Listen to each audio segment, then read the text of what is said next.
Tiblet, guide audio. La grande ferme de Tiblet était l'une des fermes du village de Tiblet, située sur la partie sud du terrain communal. Elle est, aujourd'hui, la ferme la plus imposante. Ce bâtiment d'habitation prestigieux a été construit en 1727. En 1764, le statut du terrain communal a été officialisé à l'occasion du grand remembrement des terres. À certaines périodes, la ferme était habitée par un grand nombre de gens. En 1914, la grande ferme de Tiblet était propriété d'une veuve. Un fermier métayer était en charge de la maintenance de la ferme et il y habitait également avec sa femme et sa sœur. Sur cette ferme demeuraient également des ouvriers salariés, dont certains avec leurs familles. En 1914, on y trouvait un homme chargé de l'étable, des bonnes et des valets de ferme, des ouvriers mariés payés en nature, nommés stattare, et des servantes, ainsi qu'une autre veuve qui habitait également là avec son enfant et ses petits-enfants. L'agriculture fut, pendant longtemps, l'activité principale des habitants de cette région.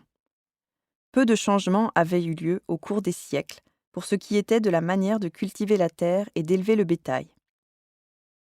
Les bonnes, les valets, les fermiers, les ouvriers et les paysans propriétaires peinaient tous sur les champs et dans les étables en utilisant globalement les mêmes méthodes et les mêmes outils que l'on avait utilisés depuis les temps anciens. Ce n'est qu'à l'époque de l'industrialisation, au cours de la dernière partie du XIXe siècle, que des changements dans l'agriculture ont été initiés. L'industrie et l'agriculture se sont développées en interaction.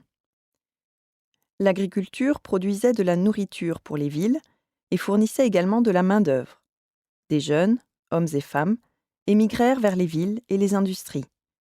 L'industrie fournit de nouvelles machines à l'agriculture, permettant ainsi une augmentation de la production tout en réduisant la main-d'œuvre agricole. Au fur et à mesure de la mécanisation de l'agriculture, on assista à une transformation et à une simplification des tâches agricoles au sein des fermes. De grandes superficies ont été drainées et les anciens marais ont pu être mis en exploitation, car transformés en terres cultivables et fertiles. Les champs importants à l'ouest de Tiblet ont été drainés et progressivement recouverts, permettant ainsi une meilleure exploitation de ceux-ci.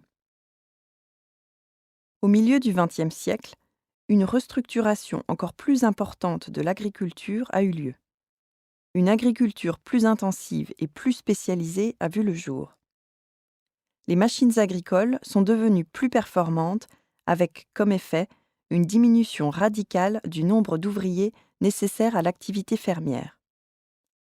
Les petites exploitations agricoles, n'étant plus rentables, ont été rapidement abandonnées, avec pour conséquence un retour de la végétation en terrain découvert.